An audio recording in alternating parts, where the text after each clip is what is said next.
on, Internet? Brandon and Jasmine from Nerdlocker.com, and we've got some comic book news for you. Breaking news from the comic book world.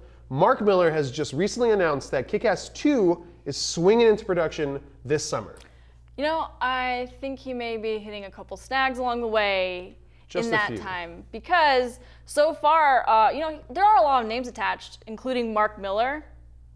And that's it. And Mark Millar. Yeah.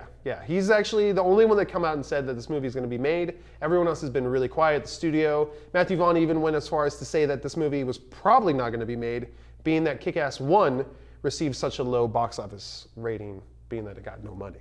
So, yeah, Mark Millar is the greatest hype machine for himself. He's Chuck D and Flavor Flav wrapped in one. We all know how dependable he is on his word because, Eminem in Wanted, that happened. Yeah, like he said it would. Because he looked a lot like James McAvoy.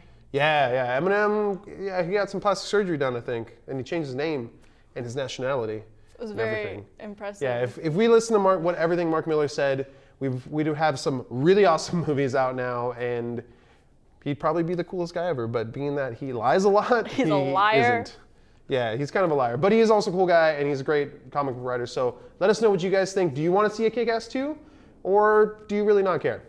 Let us know, though. So we all know that there have been a lot of Superman movies that have been in production and then just completely got scrapped out of nowhere.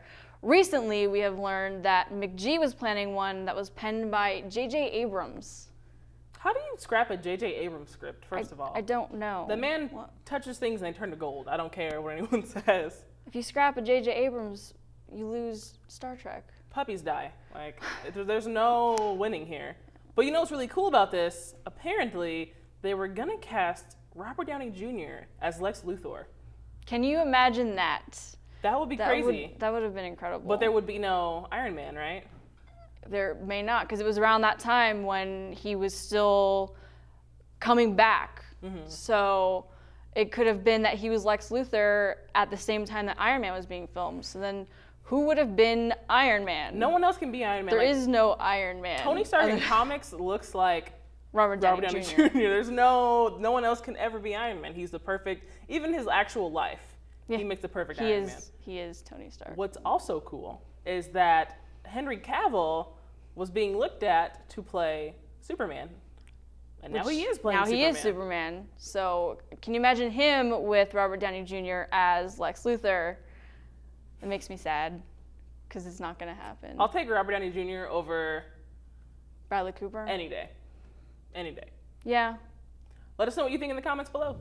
A California man just hit the jackpot. When he was little, his great aunt told him that he'd be inheriting his late uncle's massive comic book collection. Thinking nothing of it, he completely forgot, and now, years and years later, lo and behold, his aunt has died, and he's sitting on like the biggest treasure chest ever. Yeah, he actually has 44 of the top 100 Golden Age comics as listed from the Overstreet Price Guide, including Captain America #2, where he's punching Hitler right across the jaw, that famous picture we've all seen. The first appearance of Batman, which I'm extremely jealous of. And actually, when he was talking to his coworker at work, he said, hey, it'd be cool if you had Action Comics #1. Well, he went home, looked through, and has Action Comics #1. So, yeah, how do you not know you have Action Comics #1? It's being auctioned off this week in New York, and it's expected to fetch over $2 million. So I take it this guy's quit his job. Yeah, I definitely would if I had his job. Yeah, I'd be doing that too. But in the same sense, I wouldn't sell those three specifically. I wouldn't either. I would have like a hidden safe in my house. The money I got from selling the other ones, I would put a safe in my wall with a portrait. Exactly. The old with the hinge. Whose eyes watched you. That'd be kind of cool too. But I mean, this is absolutely, could you imagine just being like, oh man, some old comics, we'll sell them at a garage sale or something, or I'll give them away. That happens a lot. People don't realize, they're completely oblivious, but us nerds know. Well, what would you nerds do with that amount of money? Yeah, let us know what you think in the comments below. All right, nerds, that's going to do it for comic book news this week. But until next week, be sure to check us out on Twitter, Facebook, and YouTube, as well as Nerdlocker.com for all your nerdy news. My name's Jasmine. And my name's Brandon. We'll see you next week for even more comic book news.